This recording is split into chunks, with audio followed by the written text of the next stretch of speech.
சிந்து சமவெளி ஆய்வாளரும் உலகத் தமிழாராய்ச்சி நிறுவனத்தின் தலைவரும் சிறப்பு விருந்தினருமான திரு பாலகிருஷ்ணன் அவர்களை சிறப்புரையாற்ற அழைக்கிறேன்.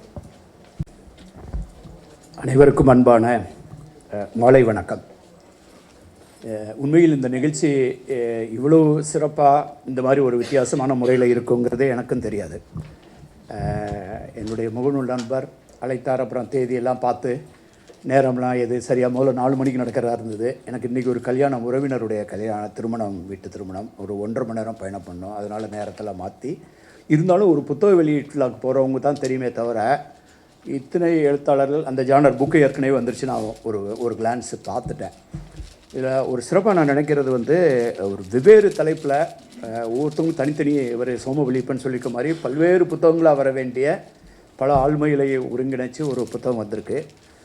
அதை விட நான் அந்த சிறப்பாக இங்கே நான் யாரை எப்படியெல்லாம் சந்திக்க வேண்டிய ஒரு அருமையான சூழல் இதே இடத்துல தான். பொதுவாக அண்ணா நூலகத்தில் நூல் வெளியீட்டு விழா பொதுவாக இங்கே நடக்கும். ட்ராட்ஸ்கியோட அண்மையில் நிறைய பேர் இந்த மாதிரி புத்தக வெளியீட்டு விழாவில் சந்திப்போம் பல ஆண்டுகளுக்கு பின்னால். இங்கே ஒரு முகநூல் நண்பர் நேரில் அவ்வளோ அறிமுகம் கிடையாதுன்னு அறிமுகப்படுத்திக்கிட்டார் ஸ்டீஃபன் ராஜ். ஆனால் மீதி இருக்க 2 பேரையும் எனக்கு பர்சனலாகவும் தெரியும். அதில் நான் சொல்லிவிட்டு கடைசியாக வரக்கு முன்னால் அவர் சோமவெளிப்பன் அவருடைய இன்னும் 2 சகோதரர்கள் உங்களுக்கு தெரியுமா தெரியாது. சோம வீரப்பன் ஒருத்தர் இருக்கார். திருக்குறளில் அவர் நிறையா திருக்குறள் பற்றி எழுதியிருப்பார். எங்களோட வாய்ஸ் ஆஃப் வள்ளுவர் வாட்ஸ்அப் குரூப்பில் இருந்து அவர் திருச்சியில் இருக்கார். அவர் வீட்டுக்கு போயிருக்கேன். பல வருஷத்துக்கு முன்னால் சோமவெளிப்பன் வீட்டுக்கு நான் போயிருக்கேன். இப்போ காலம் என்னையை அதுக்கு பின்னால் பல வகையில் பழக்கப்படுத்தியிருக்கு. அப்போல்லாம் இவர் ரெண்டா பங்கு சந்தை அதுக்குதுன்னு பேசிகிட்டு இருக்காரு, நிறையா பேசிகிட்டு இருக்காரு அப்படின்ட்டு நீங்கள் சொன்ன மாதிரி அவர் ஏதோ ஒரு சந்தர்ப்பத்தில் சந்திக்க ஒரு அழைப்பு கொடுத்து அவருடைய அலுவலகத்தில் கூட நானும் பார்த்தேன்.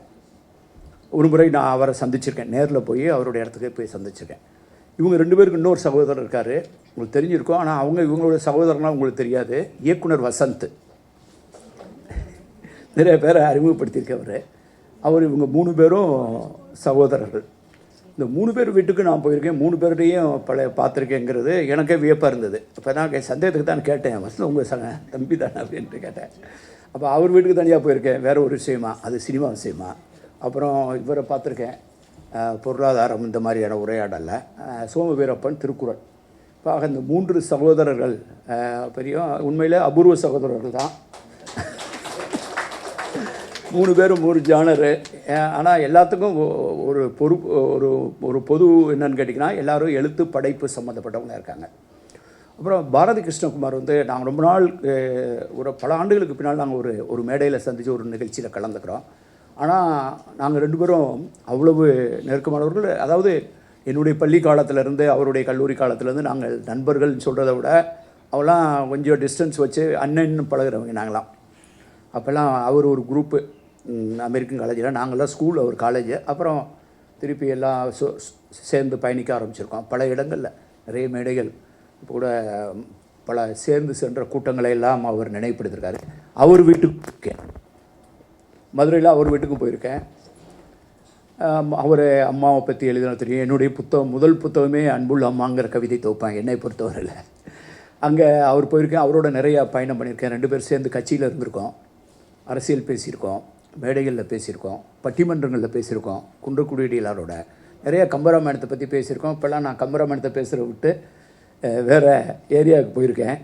அவர் அந்த கம்பராமாயணத்தில் தொடர்ந்து தமிழகம் அறிந்த உலகம் அறிந்த ஒரு சிறந்த ஆளுமையாக வந்திருக்கிறாரு. நாங்கள் தொடர்ந்து பயணம் பண்ணியிருக்கோம். அதுக்கு பின்னால் ஒரு காலகட்டத்தில் பாரதி ராஜா எங்களுடைய பொது நண்பர். இன்னும் சொல்லப்போனால் நான் உங்களை அழைத்து எல்லாரையும் அறிமுகம் செய்து வைத்து ஒரு நண்பராக வந்தவர். இந்த திரைப்படத்துறையிலையும் எங்களுக்கு சேர்ந்த பயணங்கள், இந்த மாதிரி அனுபவங்கள் உண்டு. கணையாளி பத்திரிகை புதிய நிர்வாகத்தின் கீழ் தசரா அறக்கட்டளை எடுத்தப்போ 95 அந்த அண்ணா மேம்பாலத்து பக்கத்தில் இருக்கக்கூடிய அரங்கத்தில் நான், எழுத்தாளர் ஜெயகாந்தன், நடிகர் கமலஹாசன், அப்புறம் பாரதி கிருஷ்ணகுமார், கவிஞர் நா முத்துக்குமார் எல்லாம் பேசினோம். அதை பற்றி பேசிக்கிருந்தோம். ஏதோ பல வகையில் பல பழைய நினைவுகளை கொண்டு நாங்கள் 2 பேரும் சேர்ந்து இந்த பாரதி ராஜாவோட போனது, அந்தி மந்தாரை நிகழ்ச்சி, திருப்பூர் கூட்டம்னு பழைய நினைவுகளை எல்லாம் இந்த ஒரு இடத்தில் கொண்டு வந்திருக்கிற இந்த நிகழ்ச்சியும் எனக்கு ஒரு ஜேர்னி இந்த பேக்வேர்ட்ஸ், ஒரு பின்னோக்கி பயணிக்கிற ஒரு வாய்ப்பையும் கொடுத்தது. அது மாதிரி நான் எத்தனையோ புத்தக வெளியீட்டு விழாவில் கலந்துக்கிறேன். யாராவது எழுதின புத்தகத்தை அந்த புத்தகத்தை படித்து அந்த புத்தகத்தை பற்றி பேசுவோம். ஒரு 26 எழுத்தாளர் படைப்பாளர்கள், அதுவும் வெவ்வேறு வாழ்க்கை சூழலில் இருக்கவங்க. இங்கே எழுத்தாளர் அப்படின்னு சொல்லிட்டு, அதாவது ஒரு ப்ரொஃபஷன் மாதிரி, நான் ஒரு எழுத்தாளர் அப்படின்னு சொல்லிட்டு எழுதுறது வேறு. வெவ்வேறு ப்ரொஃபஷனலாக ஒரு எழுத்தாளரா, என்னை திடீர்னு எழுத்தாளர் சொல்லும்போது லேசாக நலியுவேன். சில இப்போலாம் ஆய்வாளர் நான் சொன்னேன், விடுங்க ஆளை விடுங்க, சர்வீஸ் பேரை கூட போட மாட்டேன். என்னுடைய 18 புத்தகம் போட்டிருக்கேன், அதில் என் பேர் மட்டும்தான் இருக்கும். ரொம்ப ரொம்ப கூச்சமாக வேறு இருக்கும். அப்புறம் சில நேரங்களில் ஆய்வாளர்னு தான் சொல்லுவேன், ஆய்வாளர்னு போட்டிருங்க அதிகபட்சம்பேன். அப்புறம் திடீர்னு யாராவது அதாவது பெரிய பெரிய வேர்டெல்லாம் யூஸ் பண்ணிடுவாங்க. அந்த வகையில் வந்து ஒரு தொடர்ந்த பயணம். இதில் வரும்போது 26 பேர் வெவ்வேறு துறைகளில் அந்த ஜானர் மட்டும் நீங்கள் ஒரு பை சார்ட் போட்டு பார்த்தீங்கன்னா அதை டைமென்ஷன்ஸு என்ன வகையான ஃபீல்டெல்லாம் இருக்குது, அல்லது ஒரு ஒரு வகையான மனநிலம், மைண்ட், அப்புறம் அது சார்ந்த ஒரு சைக்காலஜி சார்ந்த ஒரு அப்ரோச் இருக்குது. அதில் இங்கே இருக்கக்கூடிய அறுவை சிகிச்சை நிபுணர்கள்லாம் நூல் எழுதியிருக்காங்க, மருத்துவர்கள், பொறியாளர்கள் இருக்காங்க, பேராசிரியர்கள் இருக்காங்க. இந்த மாதிரி அதாவது கொஞ்சம் நெஞ்சம் கிடையாது, சுவடி காத்தல், அப்புறம் நான் ஃபீல்டில் அங்கே இருக்கோம். அது மாதிரி ஒரு பொறியாளர்கள், அப்புறம் வந்து மருத்துவர்கள், மென்பொறியில் இருக்கவங்க, பேராசிரியராக இருக்கிறவங்க, இந்த மாதிரி வந்து மருந்தை பற்றி எழுதுகிறவங்க, இந்த மாதிரி இந்த வித்தியாசமே இந்த டாபிக் கவர் பண்ணியிருக்க தலைப்பே வந்து ஒரு 5-6 வகையில் சுருக்கலாம்னு சொன்னால் கூட இது ஒரு மல்டிபிள் திங். இந்த நேரேட்டிவ் எப்படி சாத்தியமாக இருக்குது அப்படின்னு யோசிக்கும் போது I am able to connect my self. இப்போ நான் உங்கள்கிட்ட கேட்டேன், ஒரு 5 வருஷம் முடிய போகுது, 6வது வருஷம் தொடங்க போகுது, நாங்கள் வாரம் 4 தடவையோ 5 தடவையோ 5 நாளா வாரத்தில் 5 நாள் வந்து ஜூமில் அவங்க பேசிக்கிட்டே இருக்காங்களாம். 5 வருஷம் முடிஞ்சு 6வது வருஷம் முடிஞ்சு அப்படி வருகிற தெரிப்புகள் தான் இப்படி நூல் வடிவம் பெறுகின்றன. இப்போ இதை யோசிக்கும் போதே எனக்கு வந்து இந்த கொரோனா 2018 நான் ஐஏஎஸ்லேருந்து ஓய்வு பெற்று திருப்பி வந்து என்னுடைய புத்தகத்துக்காக பணியாற்றும் போது நான் ஒரிசா மாநில முதல்வர் என்னை விடாமல் திருப்பி வந்தே தீர வேண்டும் என்று வற்புறுத்தி நான் மீண்டும் தலைமை ஆலோசகராக போன போது கூட ரொம்ப யோசனையோடு தான் போனேன். என்னடா திருப்பி போய் வேலை பார்க்க போகிறோம் என்னான்ட்டு எனக்கு ரொம்ப பெரிய தயக்கம் இருந்தது. ஏன்னா I wanted to be full time researcher, எனக்கு சம்மதமே இல்லை. ஆனால் அந்த கொரோனா வந்து when it hit, அப்போ அந்த கொரோனா ஹேண்டில் பண்ணும்போது தான் 2 விஷயம் எனக்கு தெரியப்பட்டது. திருப்பி வேலைக்கு வந்து செல்லும் அப்படின்னு தோடிச்சு. அப்போ ஹேண்டில் பண்ண விஷயங்கள், அதுக்கு கண்ட தீர்வுகள், அதுக்காக ஏற்பட்டது. ஒரு 22 மாநிலத்துக்கு ஒரிசாவிலேருந்து ஆக்சிஜன் போச்சு. அந்த காலகட்டத்தில் மெடிக்கல் ஆக்சிஜனுங்கிறது it's not a small matter. நாங்கள் இண்டஸ்ட்ரியல் ஆக்சிஜனை வந்து நாங்கள் மாற்றிருப்போம். இப்போ நான் அதை பற்றி ஏன் பேச வரேன்னா, அந்த காலகட்டத்தில் தான் நான் வந்து வாரம் ஒரு முறை சங்கச்சுரங்கம் அப்படின்னு ஒரிசாவிலேருந்து பேச ஆரம்பித்தேன். அப்போ தான் அதுக்கு முன்னால் ஜூம் இருக்குதுன்னு தெரியும். ஜூம் இருக்கும், ஃபேஸ்புக்கில் இருக்கும், ஜூம்னு ஒரு டெக்னாலஜி இருக்குதுன்னு தெரியும், கூகுள் மீட்ஸ் இருக்குதுன்னு தெரியும். ஆனால் நம்ம அதிகமாக பயன்படுத்தின கிடையாது. அதையும் குறிப்பாக இலக்கியம் பேசுகிறதுக்கெலாம் பயன்படுத்துகிற கிடையாது. ஆனால் எங்களுடைய கூட்டம் எல்லாமே ஜூமில் நடக்கிறதா இருந்துச்சு. முதல்வர்கிட்ட பேசுகிறதே அவர் வீட்டிலேருந்து பேசுவார், நான் என்னுடைய அறையிலேருந்து பேசுவேன், இல்லைனா வீட்டிலேருந்து பேசுவேன். பிரதமருடைய கூட்டம் எல்லாம் முதல்வர் இருப்பாங்க, எங்கள் முதல்வர் இருப்பார், அவர் வீட்டில் இருப்பார், நாங்கள் எங்கள் ஆஃபீஸில் இருப்போம், பிரதமர் டெல்லியில் இருப்பார். எல்லாரும் இப்படி நினைக்கிற ஒரு ஜூம் அப்படிங்கிற ஒரு தொழில்நுட்பம் வந்து இருந்த இடத்துலேருந்து வேலை பார்க்கலாம் அப்படிங்கிற தெளிவாக்கும் போது என்ன செய்கிறதுன்னு வேறு தெரியல. அப்போ வந்து நிறைய மனசுக்குள்ளே நிறைய எண்ண ஓட்டங்கள் ஏற்படும். அப்போ வந்து ஒரு 30 டாக், ஒரு 63 உரைகள் ஒரிசாவிலேருந்து நிகழ்த்தி அதில் 30 வந்து சங்கச்சுரங்கம், அது 3 புத்தகம் ஆச்சு. அந்த 63 உரைகளுக்கு பின்னால் வந்து நான் வந்து என்னுடைய குரல் வலை அறுவை சிகிச்சை ஏற்படும் அளவிற்கு அதில் ஒரு பிளட்டு நாடுல்ஸ் அல்லது ஒரு பாலிப் வர்ற அளவுக்கு நாங்கள் தொடர்ந்து உரையாடி கொண்டே இருந்திருக்கிறோம். அப்போ அந்த கொரோனா முடிஞ்சவுடனே அந்த ஜானர் விட்டுட்டு இப்போ நேரடியாக பேச ஆரம்பித்தோம். நீங்கள் இதை தொடர்ந்து பேசிகிட்டு இருக்கீங்கிறது வியப்பாக இருக்குது. இப்போ எப்பயாவது ஒரு முறை தான் ஜூமில் பேசுகிறோம். ஆக இந்த ஒரு கட்டமைப்பை நீங்கள் தொடர்ந்து பயன்படுத்தி அதன் மூலமாக பல்வேறு துறை சார்ந்தவர்களை ஒரு இடத்துல ஒருங்கிணைச்சு ஒரு மேடைக்கு கொண்டு வந்து அதுலேருந்து சில தெரிப்புகளை நீங்கள் எடுத்து அவங்களெல்லாம் என்கரேஜ் பண்ணி அதுக்கு நூல் வடிவம்லாம் கொடுக்குறீங்கன்னு நினச்சா எனக்கு இந்த ஃபங்க்ஷன் வந்து ஒரு ரெஃப்ரெஷிங்காக இருக்குது. நானும் கடந்த லாஸ்ட்டு ஒரு 15-16 நாளாக ஜெய்ப்பூர் புத்தக லிட்டரரி ஃபெஸ்டிவலுக்கு போகிறதுலேருந்து ஆரம்பித்தது. நான் சென்னையில் இருந்தது அல்லது வீட்டில் சாப்பிட்டதுங்கிறது ஒரு ஓரிரு நாள் தான். தொடர்ந்து பயணத்தில் இருக்கேன். இன்றைக்கி இருக்க நான் நாளைக்கு வேறு ஒரு நாளை மறுநாளுக்கெலாம் நான் காரைக்குடி போயிடுவேன். எனக்கு வந்து இது வந்து இந்த நிகழ்ச்சி வந்து ஒரு ரெஃப்ரெஷிங்காகவே நான் ஃபீல் பண்ணுறேன். இது வந்து it gives me a boost. இந்த மாதிரிலாம் இல்லைன்னா எனக்கு இதெல்லாம் தெரியாமல் போயிருக்கும், எனக்கு தெரியாமல் அறிமுகமாகாமல் போயிருக்கும். இப்படி 5 வருஷமாக பேசிக்கிட்டு இருக்கீங்கன்னு எனக்கு தெரியாமல் இருந்திருக்கும். இதெல்லாம் தெரிஞ்சுக்கிறது மூலமாக வந்து இது வி ஆர் நாட் ஆக்சுவலி இது எப்படி சொல்கிறது, நிறைய பேர் இயங்கிக்கிட்டு இருக்காங்க, நமக்கு தான் தெரியாமல் இருக்குது. அதை தெரிஞ்சுக்கிறதுல ரொம்ப மகிழ்ச்சி அடைக்கிறேன். இந்த புத்தகத்தில் நீங்கள் மெயினாக பார்த்தீங்கன்னா 2 விஷயம். என்னை வந்து ஸ்டீஃபன் ராஜ் கூட்டப்போ கூட நானும் எப்படியாவது ஏதாவது சொல்லி தப்பிச்சிடலான்னு பார்த்தேன். உண்மையிலே நான் வந்து அதாவது நீங்கள் சொல்லுவீங்களே இந்த ஃபோர்வேர்டு எழுதுறாந்தா நான் வந்து துண்டை காணும் துணியை காணுன்னு போடுறது, என்னடா சொல்லான்னு பார்த்து காலண்டரை காய்ச்சி கெஞ்சி கூத்தாடி சொல்லி, ஏன்னா அவங்க மனசும் புண்படக்கூடாது, இது பண்ணக்கூடாது. நான் பொதுவாக ஜென்ரலாக நான் வந்து கொஞ்சம் இப்போது எல்லாரையும் அப்படி நினைக்கிறேன். அப்புறம் லேசாக உண்டாட்டம் சொல்லிப்பேன். தொடர்ந்து ஃபாலோ பண்ணால் நான் வந்து ஈல்டாயிடுவேன். நான் லேசாக ஒரு தடவை சொல்லுவேன், அப்படியே விட்டால் ரொம்ப சந்தோஷம்னு நன்றியோடு விட்டுருவேன். அப்புறம் திருப்பி அவர் பர்சீவ் பண்ணவுடனே நான் வர்றேன் அப்படின்னு சொல்லி டைம்லாம் மாற்றினோம். வெரி அகாமடேட்டிவாக இருந்தது, very nice. I am very happy to come.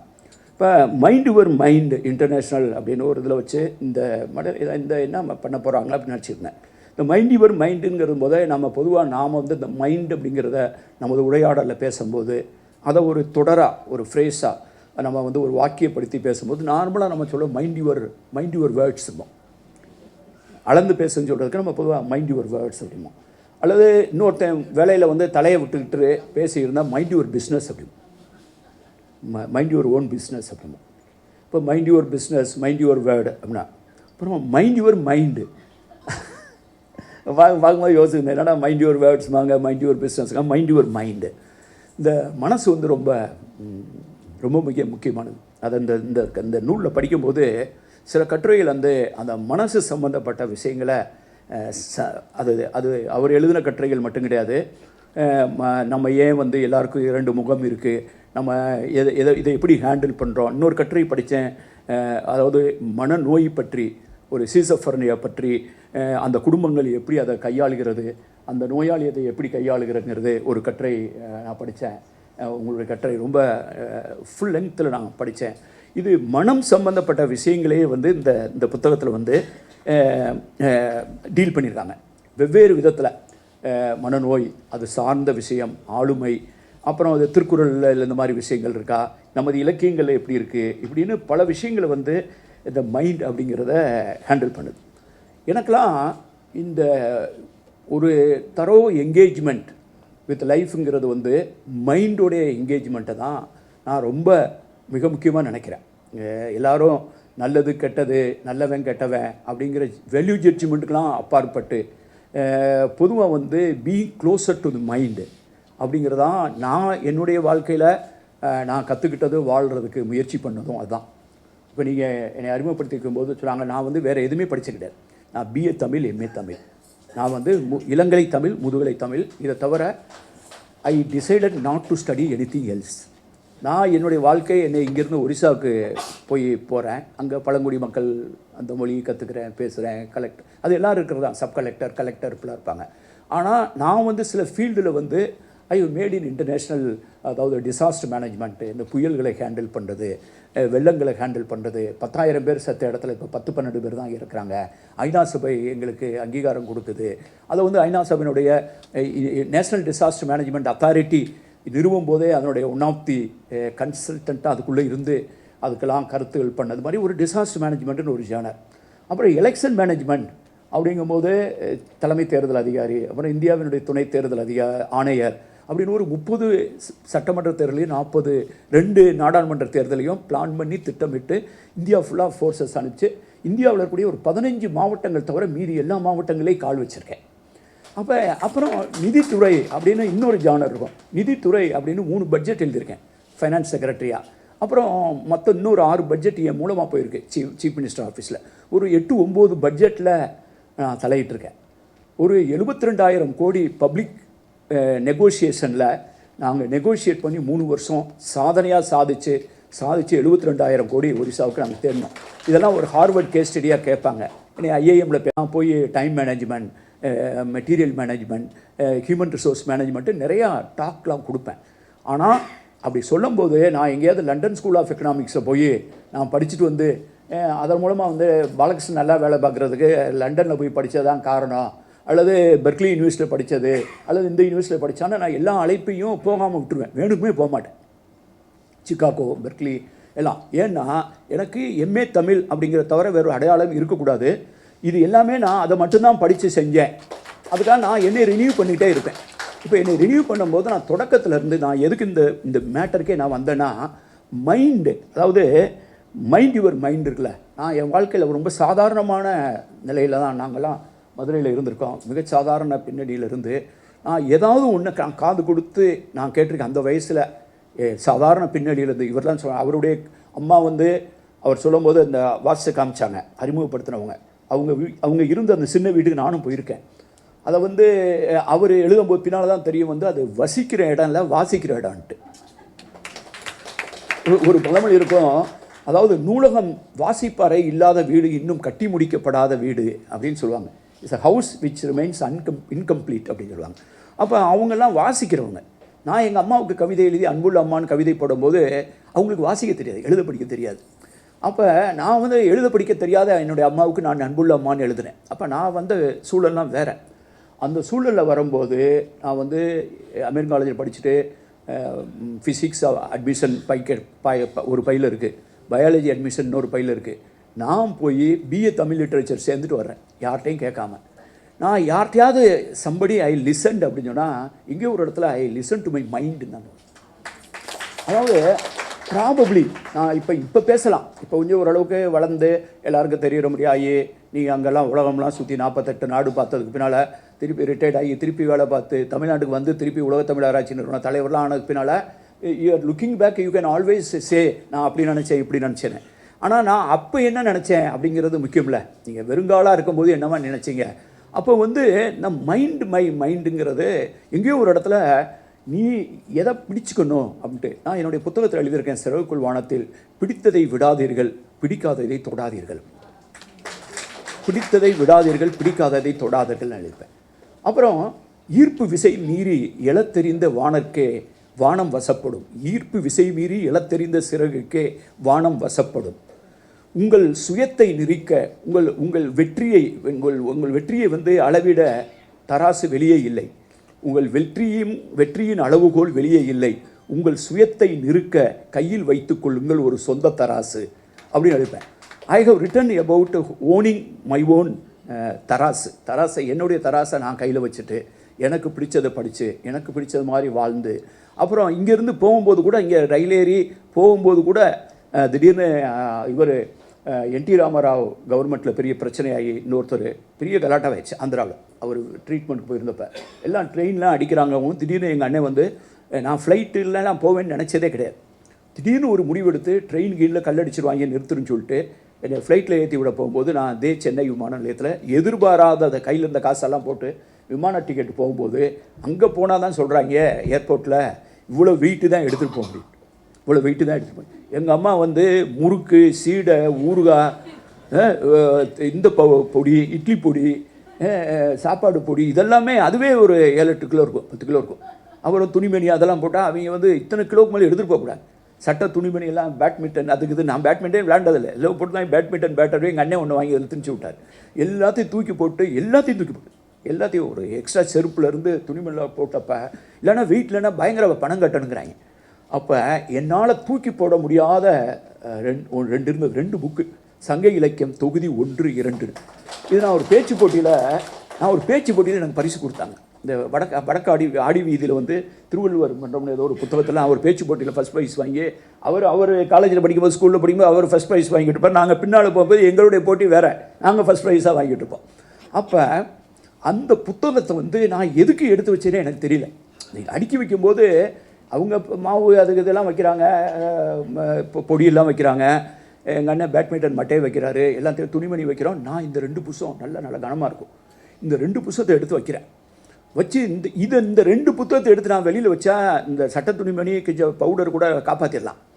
ஆனால் நான் அதெல்லாம் தூக்கி ஏர்போர்ட்டில் அனாதையை போட்டு இந்த 2 புத்தகத்தை எப்படா நான் இங்கே போடுவேன் அப்படின்னு தெரியாமல் அந்த 2 புத்தகத்தை, ஒரு புத்தகத்தை கையில் வச்சுட்டு ஒரு புத்தகத்தை உள்ள வச்சுட்டு அதை மேனேஜ் பண்ணிவிட்டு நான் எடுத்துகிட்டு போனேன். அந்த புத்தகம் இன்னும் என்கிட்ட இருக்குது. நான் இப்போயும் சங்க இலக்கியத்தை தான் பேசிகிட்டு இருக்கேன். நான் சங்க இலக்கியம் தான் பேசுகிறேன், பேசுகிறதெல்லாம் சங்க இலக்கியம் தான். அப்போ நான் அந்த இடத்துல எதை போடணும் எதை விடணும்னா நான் யாருக்கு லிசன் பண்ணேன் அப்படின்னா probably I listen to my mind. நான் தினமணியில் வேலை பார்க்கும்போது நான் ஐஏஎஸ் வந்துட்டேன்னு எல்லா பேப்பர்லேயும் போடுறாங்க. ஆனந்த விடலில் வருது, தினமணியில் எல்லாத்துலேயும் நியூஸ் வருது. என்னை வந்து முதல்வர் அலுவலகத்திலேருந்து என்னை தொடர்பு கொள்கிறாங்க. ஏன்னா வரலாறு படைத்து விட்டார், முதலாக தமிழில் எழுதி ஐஏஎஸ் வந்து முதல் தமிழ் மாணவன்லாம் வருது. வந்தவுடனே நான் தமிழ்நாடு கேடருக்கு வந்தால் நல்லது தானே, இந்தளவுக்கு தமிழ்நாட்டுடைய கவனத்தை கவர்ந்திருக்கு. எனக்கு வந்து முதல்வர் அலுவலகத்திலேருந்து ஒரு தொலைபேசி வருது. என்னை லொக்கேட் பண்ணுறது ஈஸி. தினமணியில் வேலை பார்க்குறேன்னா ஒருத்தர் தினமணி ஆஃபீஸ் ஃபோன் போட்டால் என்னை பிடிச்சிடலாம், இல்லைன்னா பிடிக்க முடியாது. அந்த காலத்தில் செல்ஃபோன் இதெல்லாம் கிடையாது. என்கிட்ட பேசுகிறாங்க, நீங்கள் இது வழியாக தானே சென்னை வழியாக தானே போவீங்க, போகும்போது தலைமைச் செயலம் வந்து முதல்வரை பார்த்துட்டு போங்கன்னு சொல்கிறாங்க. ஆனால் என்னிடம் அதை காரணத்தை சொல்லிட்டார்.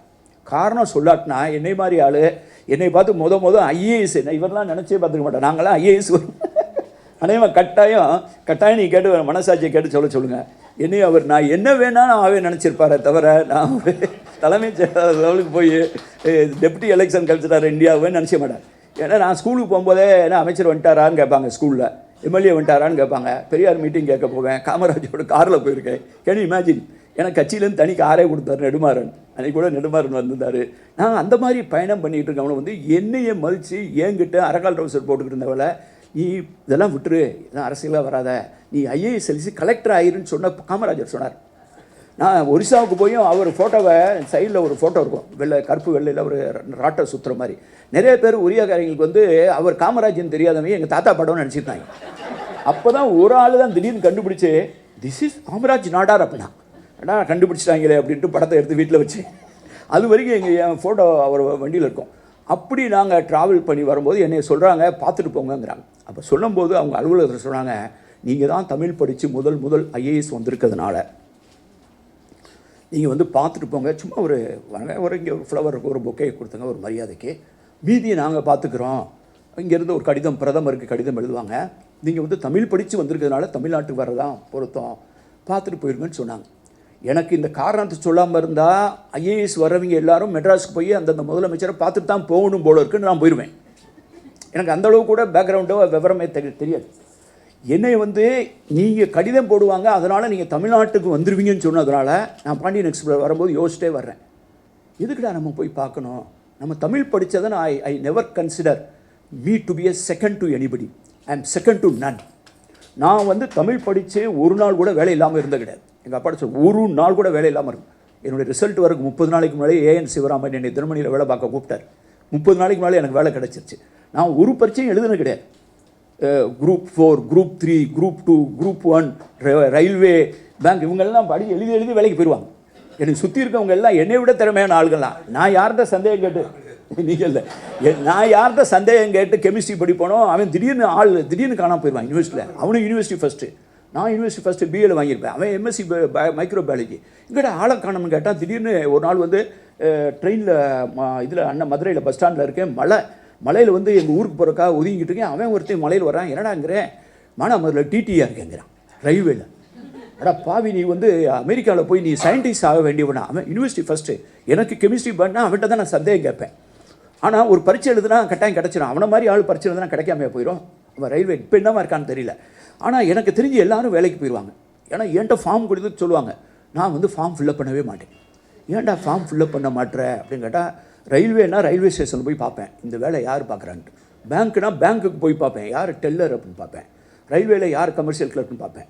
இது நமக்கு ஒத்து வராதுன்னு சொல்லிட்டு நான் ஃபில்லப்பே பண்ண மாட்டேன். என்கிட்ட கேட்டதுக்கு பின்னால் நான் சொன்னேன், எனக்கு ஃபில்லப் பண்ண பயமாக இருக்குது, நான் ஃபில்லப் பண்ணனா பாஸ் ஆயிடுவேன்னு பயமாக இருக்குது. அப்போயும் வேலையில்லா திண்டாட்டம். நான் வேலைக்கு போய் எங்கள் குடும்பத்துக்கெலாம் ஹெல்ப் பண்ண மாதிரி ஒரு சூழலாம். ஆனால் நான் எழுதிய ஒரே ஒரு தேர்வு, எனது வாழ்க்கையில் எழுதிய ஒரே தேர்வு, ஒரே ப்ரிலிம், ஒரே மெயின், ஒரே இன்டர்வியூ ஐஏஎஸ் மட்டும்தான். நான் அதை செகண்ட் அட்டம் கூட அப்ளை பண்ணக்கூடாது.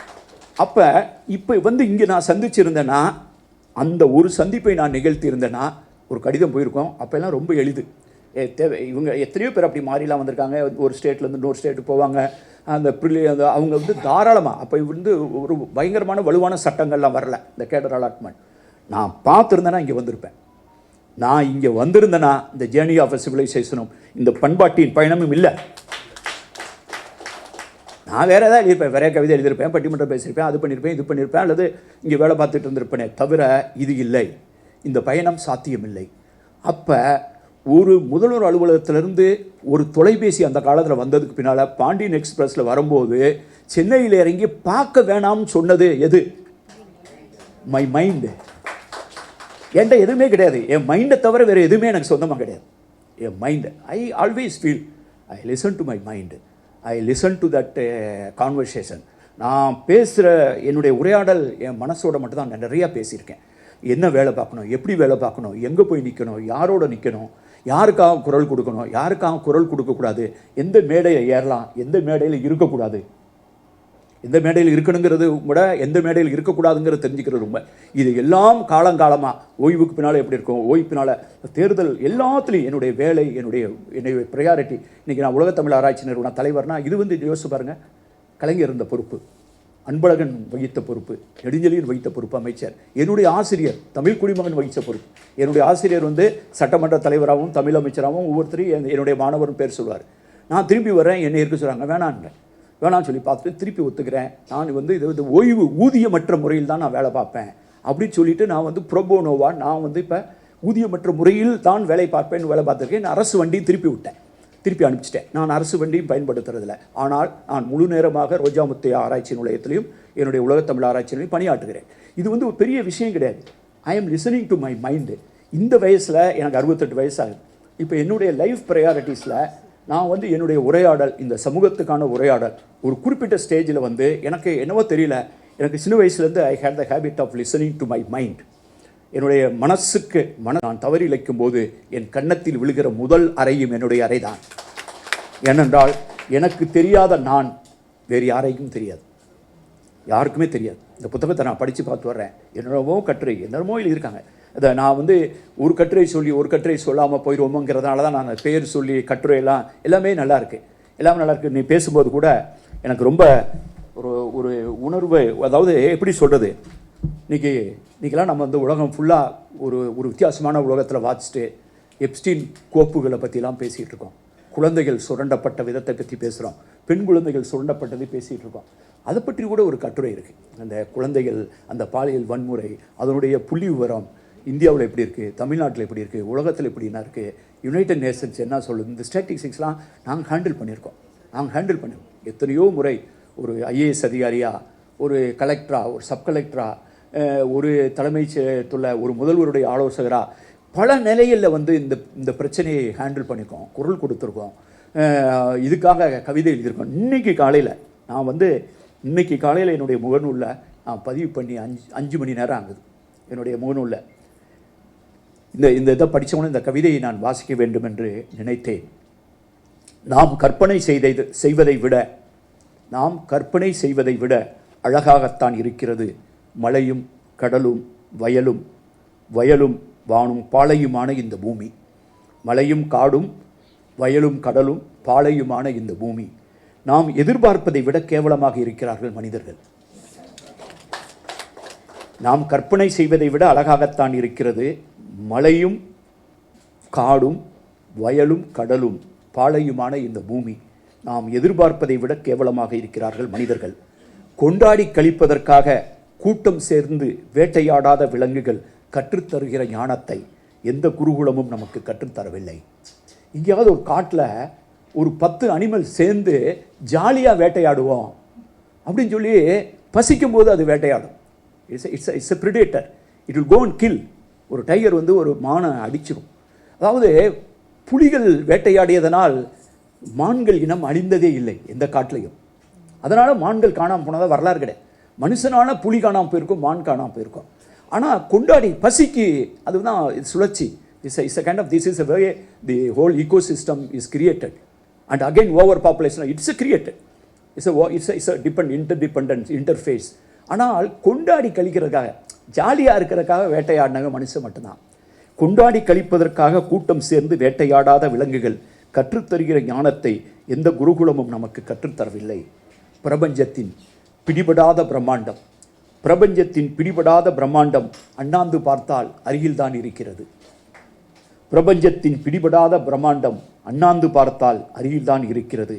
ஆனாலும் நம் அருகில் இருக்கும் சிலரின் கோரை பற்களை, கொடிய நகங்களை, வக்கிரமான வாடிக்கைகளை கவனிப்பதற்கு பொதுவெளியில் கோவணங்கள் பூத்து குலுங்கும் வரை காத்திருக்க வேண்டிய கட்டாயமும் இருக்கிறது.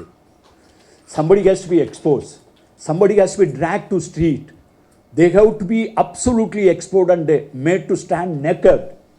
அது வரைக்கும் நம்ம பக்கத்தில் இருந்தவன கூட நமக்கு தெரிய மாட்டேது. ஆனாலும் அசிங்கமான பலர் ஆசி வழங்குகிறார்கள். நாமும் வரிசையில் நின்று வாங்குகிறோம் என்பதை நினைத்தால் தான் பரிதாபமாக இருக்கிறது. போகட்டும், இன்னாது அம்ம இவ்வுலகம் இனிய காண்க இதன் இயல்பு உணர்ந்தோரே அப்படின்னு புறநானூரில் ஒரு கவிதை இருக்கும். அதான் உலகத்தோட இயற்கையாக இருக்குன்ட்டு. இந்த புத்தகத்தை படிக்கும்போது இந்த கட்டுரையை படித்தபோது இதை வாசிக்கணும்னு தோணுச்சு. இதில் நிறைய management issues, how do we handle our self, நோய்களை கையாளுறதை பற்றி அவரை பற்றி யோகா பண்ணுறவங்க. நான் I handle my own disease. I am a cancer survivor. I survived cancer in 2009. I fought with that. I have written 18 books. அந்த 18 புக்ஸில் 18 புத்தகங்களில் 17 புத்தகங்கள் அதற்கு பின்னால் எழுதப்பட்டது தான். நான் 1991 அன்புள்ள அம்மான்னு போட்டேன். அதுக்கு பின்னால் கவிதை எழுதுறதே தப்புன்னு நினச்சிட்டு வாழ்ந்துட்டு இருந்தேன். தாடி வச்சுருப்பேன், கோபமாக இருப்பேன், அடிப்பேன், கோபம் வந்துச்சுன்னா அவ்வளோ பெரிய கோபக்கார ஒரு அதிகாரியாக நான் வாழ்ந்துட்டு இருந்தேன். அப்போ என்னடா கவிதை எழுதுருவீங்கன்னு நான் சொல்லுவேன். கலை இலக்கியத்திற்காகவா, கலை வாழ்க்கைக்காகவான்னு ஒருத்தர் குடுமையை பிடிச்சி சண்டை போட்டுட்ருப்பாங்க. நான் எதுக்குமா இல்லை, எனக்கு கொடுத்த வேலையை பார்க்குறது தான் என்னுடைய வாழ்க்கை. செயல்படுவது பிடித்து விட்டதால் எழுதுவது என்பது எப்போதே ஒரு முறை அப்படின்னு எழுதிட்டு இருந்தேன்.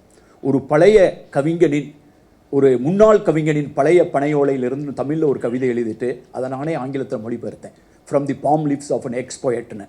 எத்தனை லிட்டர் இலக்கிய கண்ணீர் எனது மாவட்டத்தில் இருந்த ஒரு கருப்பு சந்தையில் விற்கப்படுகிற ஒரு மண்ணெண்ணெய்க்கு ஒரு லிட்டர் மண்ணெண்ணெய்க்கு ஈடாகும்னு கவிதை எழுதியிருக்கேன். அப்போ அப்படியே ஓடிக்கிட்டு இருந்தவன் திருப்பி கொஞ்சம் ஸ்லோ பண்ணி அப்புறம் என்னான்னு யோசிச்சு அப்படிங்கும்போது தான் அப்பயும் நான் என் மைண்ட்டை தான் பேசினேன். நான் எப்பயோ ஒரு தடவை ரிட்டையர்ட் ஆனது பின்னால் I had said no to many offers. You all need to know. நான் வேணான்னு நிறைய விஷயங்கள் சொல்லியிருக்கேன் என் வாழ்க்கையில். என்னுடைய வாழ்க்கையில் இதை நான் ஆனந்த விடனில் என்னுடைய தமிழ் நெடுஞ்சாலை என்ற தொடரில் பதிவு செய்திருக்கிறேன். நான் சில விருதுகளை வேண்டாம் என்று சொல்லியிருக்கிறேன். அதில் ஒன்று பத்மஸ்ரீ, இன்னொன்று இந்தியாவின் மிகச்சிறந்த அதிகாரி என்ற பிரதமரால் அளிக்கப்படுகிற ஆஃபீஸர் ஃபார் எக்ஸலன்ஸ் என்ற பிரதமரின் விருது. இந்த 2 விருதுகளையும் நான் மறுத்திருக்கிறேன். இதை நான் ஆனந்த விகடனில் பதிவு செய்வதற்கு முன்னால் மிகவும் தயங்கினேன். எனது நண்பர்கள்லாம் சொன்னாங்க, எனக்கு ரொம்ப க்ளோஸாக இருக்க நண்பர்கள் சொன்னாங்க, இதை நீங்கள் எழுதணும், ஒரு வரியாவது எழுதணும்னு சொன்னாங்க. அப்போ நான் எனக்கு ரொம்ப கஷ்டமாக எழுதணுமான்ட்டு அப்புறம் அந்த 2 பேருக்குமே நான் ஒரு மின்னஞ்சல் போட்டேன். தலைமை தேர்தல் ஆணையராக இருந்த 2 பேருக்கும், டண்டன், மிஸ் நவீன் சாவ்லா. இந்த மாதிரி நான் விகடனில் எழுதிட்டுருக்கேன், இதில் ஒரு 2 லைன் எழுதணும்னு என் நண்பர்லாம் விரும்புகிறாங்க, சுடை மென்சன் அப்படின்னு. அவங்க எழுதுனாங்க, நீ கட்டாயம் எழுதணும், தெரியணும், இதெல்லாம் தெரியணும் அப்படின்னாங்க. அப்படி சொல்லி அவங்க எனக்கு இமெயில் போட்டதுக்கு பின்னால் நான் ஒரு 2 லைன் எழுதியிருப்பேன். நான் வேண்டாம் என்று சொன்ன விருதுகள், நான் வேண்டாம் சொன்ன நிலங்கள். ஒரிசாவில் என்னை கூப்பிட்டு முதல்வர் வற்புறுத்தி 52,500 ரூபாய்க்கு ஒரு நிலம் கொடுத்துருப்பா. அது இன்றைக்கி 14 கோடி ரூபா. டெல்லியில் இருக்கும்போது எனக்கு வழங்கப்பட்ட அரசிலிருந்து அலாட் பண்ணப்பட்ட இடத்தினுடைய மதிப்பு, நான் வேண்டாம் என்று சொன்னது இன்றைய மதிப்பு 20 கோடி ரூபாய். நான் வேண்டாம் என்று சொன்ன நிலங்களின் மதிப்பு 34 கோடி. நான் வேண்டாம் என்று சொன்ன 2 விருதுகள். நான் வேண்டாம் என்று சொன்ன இன்னொரு வேலை, chief executive CEO of the India president of one of the important MNC of Korean. அது 2007 நான் கூட வேறு பாலகிருஷ்ணனை தான் தேடுறாங்களா அப்படின்னு நினச்சேன். ABC கன்சல்டன்ட் ஹெட் கண்டர்ஸ் லீடர்ஷிப் பொசிஷனுக்கு என்னை அப்ரோச் பண்ணப்போ, நீங்கள் வேறு யாரும் அட்ரஸ் தாரி வந்துட்டீங்களான்னு கேட்டேன். நான் தமிழ் லிட்ரேச்சர் தான் படிச்சுங்க. என்ன சார் இவ்வளோ கேவலமாக எங்களை நினச்சிட்டிங்க, நாங்கள் எவ்வளவு வடிகட்டி நாங்கள் எத்தனை பேரை பார்த்து கடைசியில் ஜீரோடு ஆனிட்டு உங்கள் வரலாறே, உங்கள் ஜாதகமே, உங்கள் ஹிஸ்ட்ரி எங்களுக்கு தெரியும் சார், என்னென்ன பண்ணேன்ட்டு என்கிட்ட வற்புறுத்துறாங்க. ஒவ்வொரு முறை என்னை டெல்லியில் சந்திக்கும் போது எனது சம்பளம் கூடும். நானும் கேட்குறேன், என்னை அவ்வளோ வசிக்கமாக நினச்சிட்டிங்களா? இப்போ திருப்பி வரும்போது என்னுடைய சம்பளத்தை நீங்கள் கூட்டினீங்கன்னா, காஸ்ட் டு கம்பெனி கூட்டிட்டீங்கன்னா, do you think that I will agree அப்படின்ட்டு கடைசியாக எனக்கு ஆஃபர் பண்ணப்பட்டது. நான் அப்போது IASல் வாங்கி கொண்டிருந்த சம்பளத்தை விட 20 மடங்கு அதிகம். And global LTC, global medical cover. இதை நான் வேணான்னு சொல்கிறேன். நான் வேணாம் சொன்னேன். இதுக்கெல்லாம் நான் ஒரு காரணம் ஒன்று வச்சுருந்தேன். ஒரு வேணாம் அப்படின்னு சொல்லி வேணாம் சொல்லும். நான் போயிருந்தேன்னா இந்த ஜேர்னி ஆஃப் சிவிலைசேஷன் இல்லை, இந்த பண்பாட்டின் பயணம் இல்லை. எனக்கு 20 மடங்கு அதிகமாக சம்பளம் கொடுத்து என்னை ஒரு மல்டிநேஷ்னல் கம்பெனியில் இந்தியா பிரசிடென்ட் ஆக்குனாங்கன்னா, எனக்கு வேலையில் கிடைக்காத ஒரு பெரிய நிம்மதி அங்கே கிடைச்சதா சொன்னால் நான் போய் சொல்கிறேன்னு அர்த்தம். நான், என் மனைவி, எனது 2 மகள்கள், நாங்கள் 4 பேர் உட்காந்து பேசினோம். What is the priority in our life? I spoke to my mind. They also spoke to their own mind. And we all took a collective decision to say no. ஏன்னா வந்து இன்னைக்கு வரைக்கும் நான் ஒரு நாள் கூட நாங்கள் இதை பற்றி நினச்சதில்லை, இதை பற்றி வருத்தப்பட்டதில்லை. இப்போ இன்றைக்கும் அதே மாதிரி தான். அண்ட் தென் பிகாஸ் ஐ ஆம் டூயிங் வாட் ஐ லைக். ஆக இதுக்கு எல்லாத்துக்கும் காரணம் வந்து இந்த தலைப்பு மைண்ட் யுவர் மைண்டு இன்டர்நேஷ்னல் போட்டிருக்காங்களே, நம்ம தான் பண்ணிகிட்ருக்கோம் அப்படின்ட்டு. I have never listen to anything else. இந்த 40 வருஷத்தில் என்னுடைய சிவில் சர்வீஸில் நான் ஏதாவது ஒரு கையெழுத்து அது தப்பான முடிவாக இருந்தால் கூட அதுக்கு நானே காரணம். ஏனென்றால் என்னை வற்புறுத்தி எனது விருப்பத்திற்கு மாறாக என்னிடம் கையெழுத்து பெற்றதாக ஒருவர் இன்னும் பிறக்கவில்லை. நான் இந்த 40 ஆண்டுகளில் எடுத்த முடிவுகள், செய்த செயல்கள் அனைத்திற்கும் நானே பொறுப்பாக இருக்கிறேன். இந்த இடத்தில் இருக்கும்போது தான் இந்த கொரோனா பீரியடில் இந்த மைண்ட் யுவர் மைண்ட் நான் பேசும்போது எதுக்கு நான் இதை பற்றி பேசுகிறேன்னா, ஒரிசாவில் நாங்கள் வந்து ஒரு கொரோனான்னு அறிவிச்சப்பினால யாருக்குமே வேக்சின் அப்போ வரல. கோவேக்சின் வரல, கோவிஷீல்டும் வரல. நாங்கள் வந்து இந்த இந்தியாவில் பண்ணாங்களே, அது வந்து இந்தியாவில் பண்ணது கோவேக்சின் தானே. இங்கே பண்ண இந்த கோவிஷீல்டு பாரத் பயோடெக்கில் பண்ணாங்களே, ஒன்று அப்ராடு. அந்த அந்த அந்த பாரத் பயோடெக்னுடைய தானே பாரத் பயோடெக். அவர் அதனுடைய இருப்பார்ல ஓனர், அதனுடைய எம்டி, அவரே வந்து நாங்கள் எங்கள் முதல்வர்கிட்ட பேச வச்சோம் த்ரூ வீடியோ. நாங்கள் மற்றவங்கெல்லாம் முடிவு பண்ணுறதுக்கு முன்னால் வந்து பிபிஇ வந்து நாங்கள் வந்து சைனாவில் வாங்கிடலாம்ட்டு வி சென்ட் அ பீப்புள். அவர் CM spoke to Ratan Tata spoke to Alibaba chairman. எங்களுக்கு வந்து திடீர்னு எப்படி பணம் ஒதுக்கிடுன்னு தெரியாதனால ஒரிசாவின் சார்பாக through a kind of CSR அரேஞ்ச்மெண்ட்டாக அலிபாபா டாட்டா அவங்களாம் சேர்ந்து ஹாங்காங்கில் எங்களுக்காக ஒரு மெட்டீரியல் ஃபுல்லாக ரெடி ஆயிடுச்சு சிஎஸ்ன்ற. அப்போ அதுக்குள்ளே இங்கே வேக்சின் அனௌன்ஸ் பண்ணிட்டாங்க. நாங்கள் வந்து ஒரு பிளேனை அனுப்பிச்சு எடுத்துக்கலாம் அப்படின்னு கேட்கும்போது வேக்சின் அனௌன்ஸ் ஆயிடுச்சு. We rolled back. நான் இது எதுக்கு சொல்ல வரேன்னு கேட்டிங்கன்னா, நாங்கள் வந்து வி கேம் வித் அன் அவசர சட்டம். அந்த அவசர சட்டம் தேவைப்பட்டால் ஒரிசாவில் இருக்கக்கூடிய அப்போலோவில் தொடங்கி எந்த மருத்துவமனை என்றாலும் அதை அப்படியே டேக் ஓவர் பண்ணிக்கிறது. நிரந்தரமான நேஷனலைசேஷன் கிடையாது. கோவிட் முடிகிற வரைக்கும் தேவை என்றால் அந்த மருத்துவமனையை டாக்டர், நர்ஸ், ஸ்டாஃப், பெட்டு, மருந்தோடு டேக் ஓவர் பண்ணுற உரிமையை ஒரு அவசர சட்டத்தின் மூலமாக சட்டமன்றத்தில் நிறைவேற்றி அன்னைக்கு தெரிஞ்சது கை கழுவுறது மட்டும்தான்.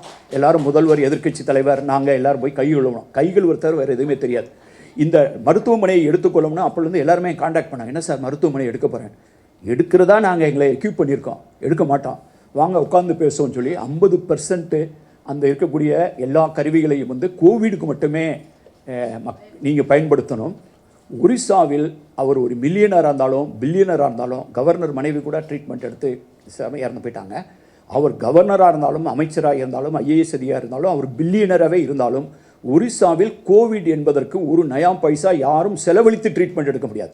கோவிடுக்கு ட்ரீட்மெண்ட் எடுத்தால் அது இலவசம்தான் என்று ஆக்கி 4.5 கோடி பேருக்கும் ஒரு நயா பைசா செலவழிக்காமல் அந்த வைத்தியத்தை வழங்குவதற்கு இதெல்லாமே வந்து யோசித்தது வந்து ஒவ்வொரு முறையும் இந்த கான்வர்சேஷன் வித் மைண்டு தான். அப்போ வந்து எங்கள்கிட்ட வந்து 744 இது இருந்தது, வாட் யூ கால் வெண்டிலேட்டர். அப்புறம் எக்மோன்னு ஒரு மிஷின் இருக்கும்ல, இந்த மிஷின் கொஞ்சம் தான் இருக்கும். இந்த வெண்டிலேட்டரே நாங்கள் சென்சஸ் எடுக்கிறோம், கவர்மெண்ட்டில் கம்மி தான் இருக்குது, ப்ரைவேட்டில் இருக்குது, எல்லாம் 744 தான். நாங்கள் வந்து பப்ளிக்கிட்ட போய் சொல்கிறோம் 744 வெண்டிலேட்டர் இருக்குது, கவலைப்படாதீங்கன்னு. நாங்கள் தினம் வந்து கவலைப்படாத. இந்த 744 தான் இருக்கான்னு தெரிஞ்சவனே நிறைய அமைச்சர்கள், நிறைய ஐஏஎஸ் ஆஃபீஸர்கள், ஓய்வு பெற்றவர்கள், அவங்க எல்லாம் என்னை டெலிஃபோனில் காண்டாக்ட் பண்ண ஆரம்பித்தாங்க. இல்லைன்னா ரூமுக்கு வருவாங்க, சார் 744 தான் இருக்குதுன்னு கேள்விப்பட்டோம், அதில் ஏதாவது பிரச்சனைனா நான் மனைவிட்ட உங்கள் நம்பர் கொடுத்துருக்கேன். எப்பயோ ரிட்டையர்ட் ஆன, ஒரு 10 வருஷத்துக்கு மேலே ரிட்டையர்ட் ஆன ஐஏஎஸ் ஆஃபீஸரே, good morning Bala, good morning thank, I given your number to my wife, she will get in touch with you, good morning, good evening, இப்படி வரும். எவ்வளோ வரும் அவனே எனக்கு புரியுது சைக்காலஜி புரியுது. ஒருவேளை எனக்கு ஏதாவது ஆகிவிட்டால் இந்த வெண்டிலேட்டரில் ஒன்று எனக்கு எங்கள் அமைச்சர்லாம் வந்து கேட்பாங்க, எல்லாம் கேட்பாங்க. நான் வந்து இந்த 744 வெண்டிலேட்டரை கையில் வச்சுட்டு ஒரு 4000 பேருக்காவது வாட்ஸ்அப்பில் உங்களுக்கு இல்லாமையா, உங்களுக்கு இல்லாததா அப்படின்னு நான் மெசேஜ் போடுவேன். அவங்க என்ன விஷயம் இஸ் ஆல்வேஸ் அவைலபிள். ரொம்ப அதுக்கு மேலே டைப் பண்ண முடியலன்னா பண்ணி வச்சுருப்பேன், வச்சுட்டு அதை காப்பி அண்ட் பேஸ்ட் போட்டுட்ருப்பேன். அப்புறம் அவங்களுடைய பிளட் சேச்சுரேஷன் லெவல், அந்த லெவல் இந்த லெவல் எனக்கு தினம் வரும். தினம் அவங்கவுங்க லெவலில் போட்டுக்கிட்டு இருப்பாங்க, நான் ஒரு தம்ஸ் அப் மட்டும் போட்டுக்கிட்டே இருப்பேன். அது அமெரிக்காவிலேருந்து வரும், அங்கேருந்து இங்கே வரும், இங்கேருந்து காணேன். இந்த கடைசியில் அந்த 744 இருந்தது. எனக்கு ஒரு 4000 பேருக்கு நான் கொடுத்த வாக்குறுதியில் வெண்டிலேட்டர் தேவைப்படுங்கிற லெவலுக்கு வந்தவங்க, அட்மிட் ஆனவங்க 10 பேர், வெண்டிலேட்டர் அட்மிட் தேவைப்பட்ட அளவுக்கு வந்தவங்க 7 பேர். அதில் நாங்கள் எவ்வளோ ட்ரீட்மெண்ட்டும், ஒரு அமைச்சர் இறந்து போயிட்டார், அது வேறு விஷயம். அவருக்கு நல்ல ட்ரீட்மெண்ட் கிடச்சது. ஆனாலும் நான் என்ன சொல்ல வரேன்னு கேட்டிங்கன்னா, மைண்ட் தட் மேட்டர்ஸ். இந்த 4000 பேரும் நீங்கள் அவர்கிட்ட போய் ஏதாவது 744 இருக்குது, அந்த நேரத்தில் எப்படி சூழ்நிலையோ தெரியல, அந்த நேரத்தில் உங்கள் ஒய்ஃபை வேணால் காண்டாக்ட் பண்ண சொல்லுங்கன்னு சொன்னீங்கன்னா அவர் அரட்டியாருவார். அவர் பயந்துடும், என்னடா இப்போயே இப்படி சொல்கிறாங்க, நம்ம நல்லா இருக்கும்போதே அப்போ அவங்க மனைவி உங்கள் மகனை காண்டாக்ட் பண்ண சொல்லுங்கள். இது அதானே யதார்த்தம். நிறைய பேருக்கு உடம்பு சரியில்லாமல் போயிடுச்சு வைங்க, இவரே கேட்டாலும் ஐஏஎஸ் ஆஃபீஸர் கேட்டாலும் ஐபிஎஸ் ஆஃபீஸர் கேட்டாலும் ப்ரையாரிட்டி வச்சு தான் நாங்கள் கொடுத்துருப்போம். இவர் இருக்காங்கிறக்கா ஒன்றும் கொடுத்துருக்க போகிற கிடையாது. ஏன்னா வேணா ஏதாவது கொஞ்சம் யாராவது சலுகை பண்ணியிருப்பாங்களே தவிர அது நிர்ணயம் அப்படி ஆகாது.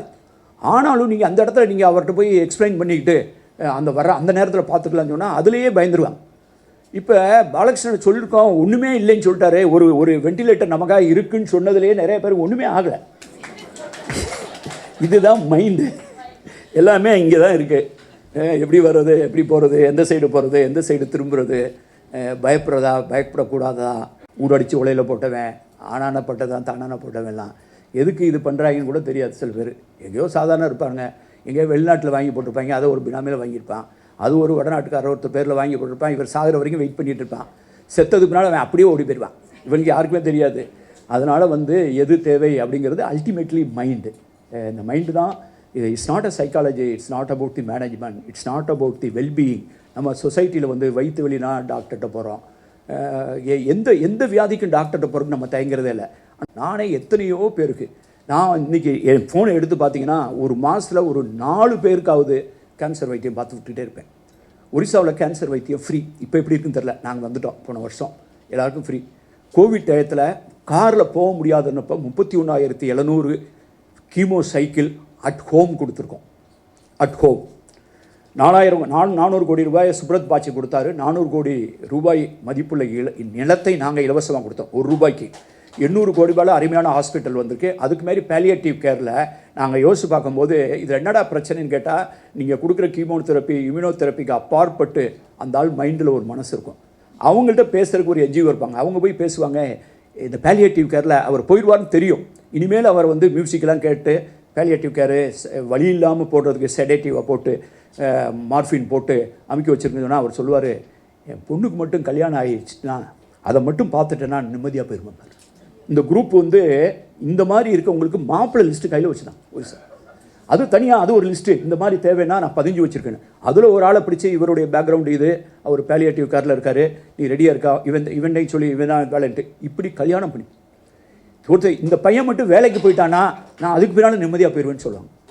அந்த மைண்டு. அப்புறம் திருப்பி அதுக்கு இந்த மாதிரி ஆளுக்கு வேலை கொடுக்கறதுக்கு ஒரு 5-6 கம்பெனி வச்சுருப்போம்.